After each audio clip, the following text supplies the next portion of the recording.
जिस प्रकार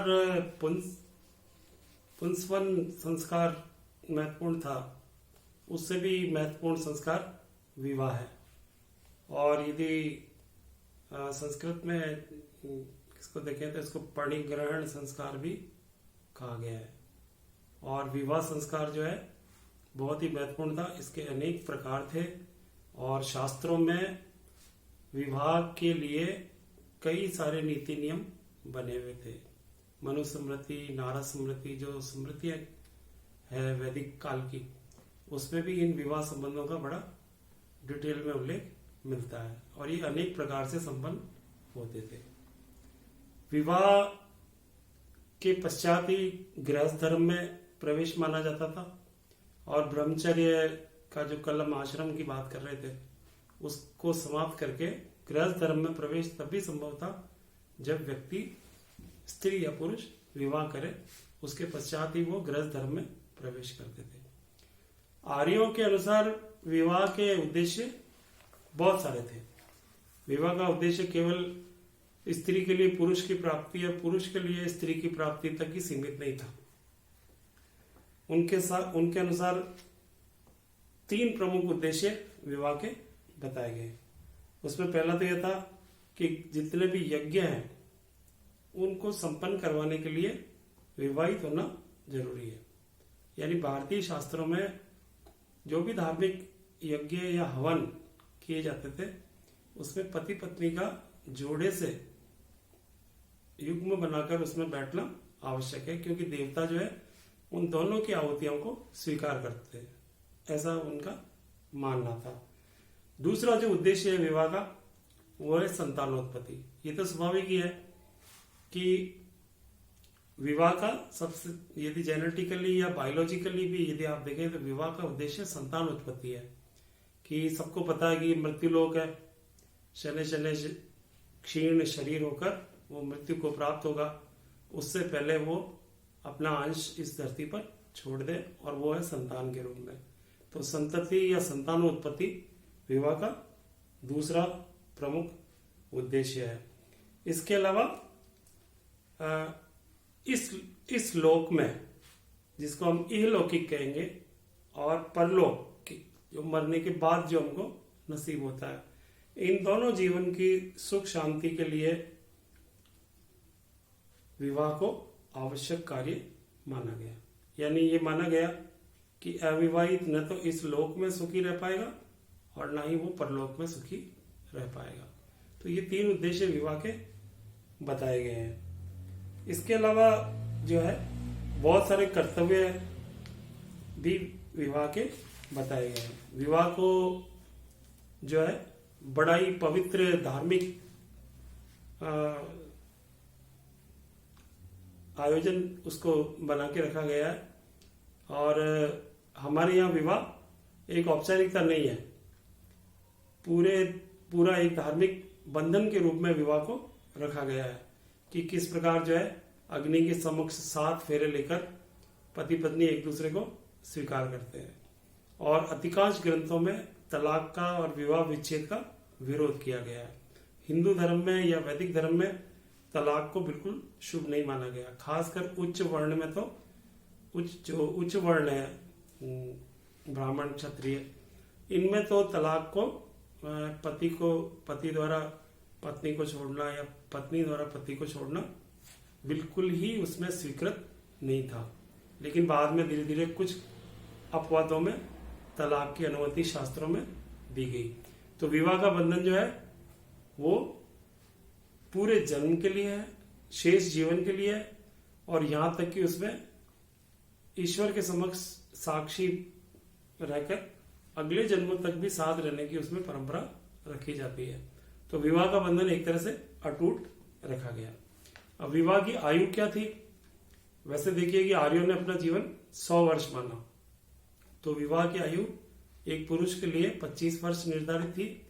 और पूरे प्राचीन भारत में यह नियम सा बन गया कि पुरुष से स्त्री की आयु या लड़की की, बालिका की आयु वो कम होनी चाहिए।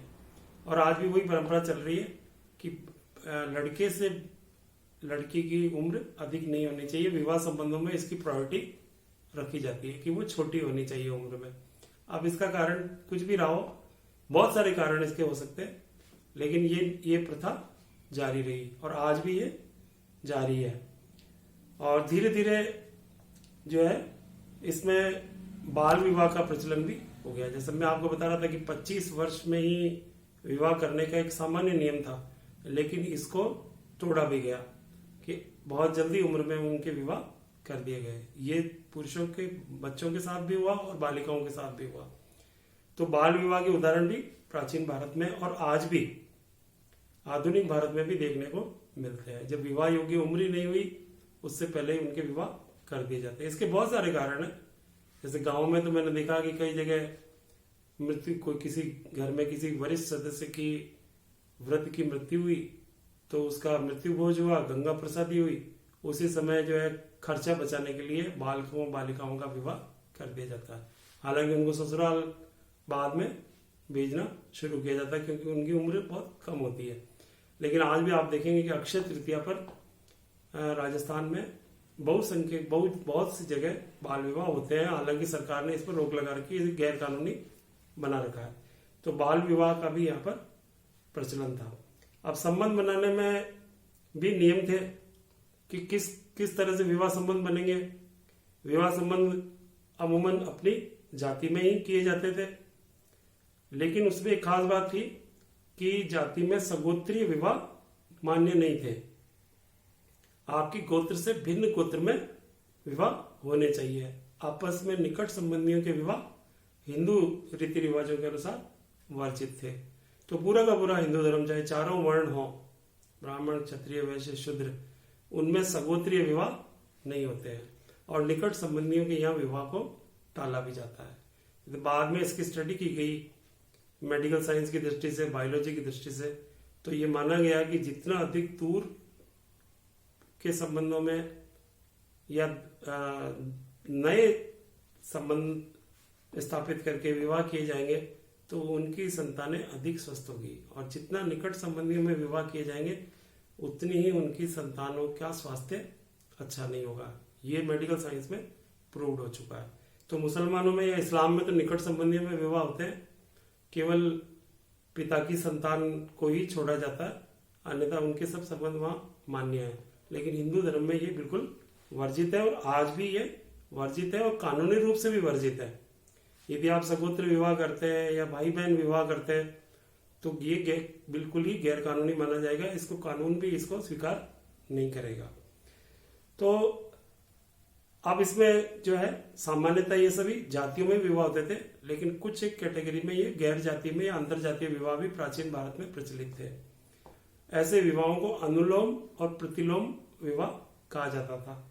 अनुलोम जो कैटेगरी थी उसमें ये माना जाता था कि पुरुष ने अपने से नीचे के वर्ण की स्त्री से शादी कर ली है, इसको अनुलोम कहा जाता था। जैसे एक ब्राह्मण पुरुष एक वैश्य स्त्री से विवाह कर लेता है, या जैसे एक क्षत्रिय एक ब्राह्मण कन्या से विवाह कर लेता है, तो वो अनुलोम विवाह कहलाएगा। और प्रतिलोम विवाह वो है जिसमें एक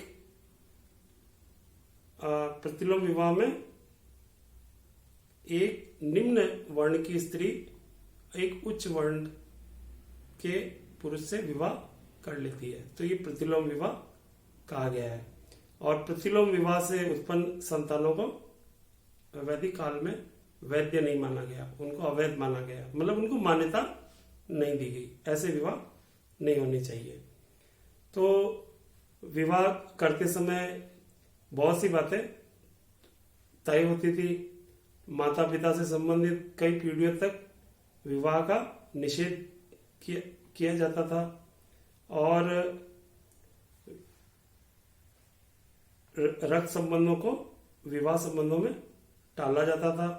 विवाह के मुहूर्त निकाले जाते थे पंडितों के द्वारा, हमेशा शुभ मुहूर्त में ही विवाह होते थे। जैसे आपने देखा होगा अपने यहाँ देवशयनी देवता सोए होते तो विवाह नहीं होते। जैसे अभी आज दिसंबर से लगाकर 14 जनवरी तक मलमास चल रहा है तो विवाह कार्य वर्जित है। तो विवाह को इतना अधिक महत्वपूर्ण माना गया कि उसके लिए एक बहुत ही उचित मुहूर्त जैसा कि पंडित शास्त्रों के पंचांग के अनुसार निकाल के बताएंगे, तभी विवाह का संस्कार संपन्न होगा। तो इसके बड़ा बड़ा इसका धार्मिक महत्व था। अच्छा, इसमें जन्म कुंडली के मिलान का प्रावधान भी है। ये माना गया कि एक पुरुष और एक स्त्री दो अलग अलग बैकग्राउंड से आ रहे हैं, दोनों के परिवार अलग अलग है, दोनों का जो ठिकाना है रहने का वो भी अलग अलग है। तो अब ये दोनों विवाह के पश्चात आपस में साथ रहेंगे, तो इनमें कितना तालमेल रहेगा? कहीं ऐसा तो नहीं होगा इनमें झगड़ा हो जाएगा, इनमें अनबन हो जाएगी, एक दूसरे की नेचर को ये पसंद नहीं करेंगे। तो ऐसी स्थिति में एक नया तरीका निकाला गया कि जन्म कुंडली का मिलान किया जाता था, कि उसमें गुण देखे जाते थे कि इनके कितने गुण आपस में मिल रहे हैं, तभी वो विवाह के लिए वो आगे प्रोसीड करते थे या वो संबंध किए जाते थे। और यदि कुंडलियां मिलान नहीं कर रही है तो विवाह संबंध नहीं किए जाते थे। आज भी ये प्रथा प्रचलित है, जहां अधिकांश पारंपरिक जातियों में कुंडलियों का मिलान किया जाता है, और कुंडलियां यदि नहीं मिल रही है तो विवाह संबंध नहीं किए जाते हैं।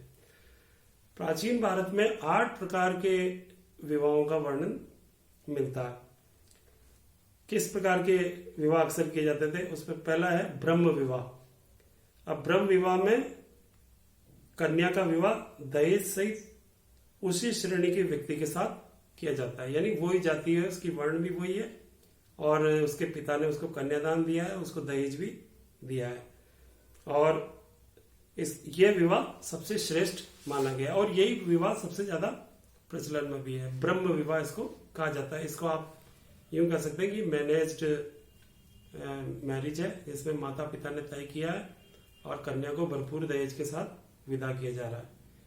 जो दूसरा विवाह का प्रकार है वो है देव विवाह। तो प्राचीन काल में पुरोहित, यज्ञ करने वाले पुरोहित के साथ दक्षिणा के रूप में यजमान अपनी पुत्री का कन्यादान कर देता था। जैसे कोई यज्ञ करवा रहे पुरोहित, तो उसको अपनी कन्या को ब्याह देना एक तरह से देव विवाह कहलाता था। तीसरा प्रकार का जो विवाह था वो था आर्ष, षटकोण वाला है आर्ष विवाह। इस विवाह में पिता अपनी पुत्री के दान के बदले में वर पक्ष से एक गाय तथा एक बैल देता था। तो एक गाय और एक बैल देकर उसका विवाह कर दिया जाता था। इन पशुओं का प्रयोग यज्ञ क्रिया में होता था, अतः इस प्रकार के विवाह को आर्ष विवाह पुकारा गया। इसी प्रकार जो चौथा विवाह है वो है प्रजापत्य। इसमें ये बताया गया कि प्रजापत्य विवाह में कन्या का पिता बिना दहेज अथवा बिना मूल्य लिए ही कन्या का दान कर देता है। इस विवाह को ब्रह्म विवाह के समान ही माना है, और केवल अंतर इतना ही है कि इसमें दहेज का लेन देन नहीं है। और पांचवें प्रकार का विवाह गांधर्व है। ये प्रेम विवाह है, लव मैरिज जिसे आप कहते हैं, कि न तो इसमें समाज की अनुमति है न परिवार की अनुमति है, लेकिन पुरुष और स्त्री ने आपस में तय कर लिया और उन्होंने विवाह कर लिया, तो ये गांधर्व विवाह कहलाता है। छठे प्रकार का जो विवाह था वो आसुर विवाह कहलाता था। इसमें जो वर है, जो लड़का है, वो धन देकर कन्या को उसके पिता से लेता है और उसके साथ वैवाहिक संबंध स्थापित करता है। इस प्रकार के विवाह का शास्त्रों में विरोध किया गया, लेकिन फिर भी ये प्रचलन में था। अब देखिए इसके पीछे जो आसुर विवाह है उसके पीछे कारण स्पष्ट दिखता है कि अब यदि किसी को लड़की नहीं मिल रही है और किसी गरीब व्यक्ति की वो लड़की लाना चाहता है और उसके पिता को उसने धन का लालच दे दिया, तो उसने धन के बदले में वो लड़की उसको दे दी, तो इसको जो है आसुर विवाह कहा गया है। इसको अच्छा नहीं माना गया, लेकिन फिर भी इस विवाह की अनुमति थी, यह आवश्यकता है। लेकिन दूसरा पक्ष इसका यह है कि एक प्रकार से धन लेकर उस कन्या को बेच दिया गया है। उसके लिए योग्यता, कुंडली मिलान, समानता, आर्थिक स्थिति, ये चीजें नहीं देखी गई है। लेकिन विवाह एक बहुत ही एक आवश्यक संस्कार भी था क्योंकि इससे वंचित रहने का मतलब इहलौकिक और परलौकिक सुखों से वंचित है व्यक्ति, संतानोत्पत्ति से भी वंचित है। तो अब उसमें किसी भी प्रकार येन गेन प्रकार जो है, पुरुष का उद्देश्य ये है कि वो किसी भी प्रकार कन्या हासिल करे। तो ये आसुर विवाह का उदाहरण था। इसी प्रकार जो है 7वें प्रकार का विवाह राक्षस विवाह कहलाता था। किसी युद्ध भूमि में शत्रु को परास्त करके बलपूर्वक उसकी कन्या से विवाह कर लेना राक्षसी विवाह कहलाता था। जैसे दो राजाओं के बीच में लड़ाई हुई, उसमें उसको परास्त कर दिया गया और बाद में बलपूर्वक उसकी लड़की से, पुत्री से विवाह कर लिया गया, तो इसको राक्षस विवाह कहा गया। एक प्रकार से ये कन्या हरण है कि आपने जबरन उससे विवाह कर लिया। तो इस प्रकार का भी प्रचलन था। और एक और जो लास्ट जो विवाह बताया वो पैशाच विवाह है। पैशाच का मतलब जो है भूत प्रेत ही की तरह, भूत प्रेत के समान जो है वो है कि सोती हुई अथवा बेहोश दशा में किसी कन्या के साथ जबरदस्ती बलात्कार करके उसको बेला फुसला लिया गया, इस प्रकार के संबंध को विवाह कहा ही नहीं जा सकता। इसको विवाह नहीं माना गया कि आपने सोती हुई कन्या का हरण कर लिया, उसके साथ संबंध बना लिए। तो इन 8 प्रकार के जो वैवाहिक संबंध है उसमें प्रथम 4 को न्याय संगत माना गया, उचित माना गया, और शेष को वो सम्मान और इज्जत प्राप्त नहीं थी। और जो है वो इस कोटि में, उच्च कोटि में जो शेष नीचे के 4 विवाह वो नहीं आते थे। अब देखिए कि ये तो हुआ विवाह संबंध, विवाह के प्रकार, विवाह का उद्देश्य। लेकिन एक और प्रावधान है कि विवाह विच्छेद, जिसको आजकल की भाषा में तलाक कहा जाता है। तलाक एक उर्दू वर्ड है, यदि हिंदी में आप उसको देखेंगे तो वो विवाह विच्छेद कहलाता है। तो विवाह विच्छेद की अनुमति हिंदू शास्त्रों में नहीं थी, सब जगह इसका विरोध ही करते हैं। और ये कहा गया कि उच्च वर्ग के लिए तो ये पूर्णतया वर्जित है, लेकिन निम्न वर्ग के लिए इसकी इजाजत दी गई थी कि वो अपनी स्त्रियों को छोड़ सकते हैं, स्त्रियां अपने पुरुष को छोड़ सकती है। और नारद स्मृति में ये माना गया कि जो नपुंसक है पुरुष, यदि संतानोत्पत्ति में सक्षम नहीं है, यदि सन्यासी हो गया है, तो ऐसे पति को त्यागने का पत्नी को अधिकार है। वही स्वाभाविक है कि कोई व्यक्ति यदि सन्यासी हो गया, उसने गृहस्थ धर्म ही छोड़ दिया है, तो फिर वो पत्नी किसके भरोसे वहां रहेगी। तो ऐसी स्थिति में उसको तलाक क्या, उसको अधिकार दिया गया है। और विशेष परिस्थितियों में कुछ स्मृतिकारों ने इस तलाक को इजाजत दी है, विवाह विच्छेद की स्वीकृति दी है, लेकिन अधिकांश मामलों में वो विवाह विच्छेद का विरोध करते हैं। एक और जो प्रथा थी जो विवाह से भी भिन्न थी, वो थी नियोग प्रथा। ये प्राचीन भारत में बहुत अधिक प्रचलित थी। और यदि किसी स्त्री का पति नपुंसक अथवा रोगी था, या कोई स्त्री विधवा हो गई है जो पुनर्विवाह नहीं कर पा रही है, उसको उस पुत्र प्राप्ति के लिए अपने देवर के साथ संबंध स्थापित करने की इजाजत थी। इस प्रथा को ग्रंथों में, प्राचीन शास्त्रों में नियोग प्रथा कहा गया है। और ऐसे नियोग प्रथा से जो पुत्र उत्पन्न होते थे उनको क्षेत्रज नाम से संबोधित किया जाता था। तो ये जो है बड़ा डिटेल में मैंने बता दिया आपको कि ये विवाह संस्कार था, और इसमें 8 प्रकार के विवाह थे। और इसके अलावा अनुलोम और प्रतिलोम विवाह भी प्रचलित थे। अब इसमें से जो है अधिकांश जो विवाह है, 2 ही प्रकार के विवाह कानूनी रूप से वैलिड हैं। 8 प्रकार के विवाह अब प्रचलन में नहीं है। यदि आप करेंगे तो वो कानूनी रूप से अमान्य करार दिए जाएंगे। आप किसी की कन्या का हरण नहीं कर सकते, सब कुछ सहमति से ही संभव है। और केवल एक तो ये कि 2 परिवार मिलकर एक मैनेज्ड मैरिज शादी कर दे तो वो वैलिड है। दूसरा प्रेम विवाह, या जिसको आप अंतरजातीय विवाह कहते हैं, उसकी भी मान्यता कानून में दी गई है। इसके अलावा जो दूसरे प्रकार के विवाहों के उल्लेख हैं उनको सरकार के द्वारा मान्यता नहीं है। और बाल विवाह भी गैर कानूनी है, लेकिन अब भी ये विवाह हो रहे हैं।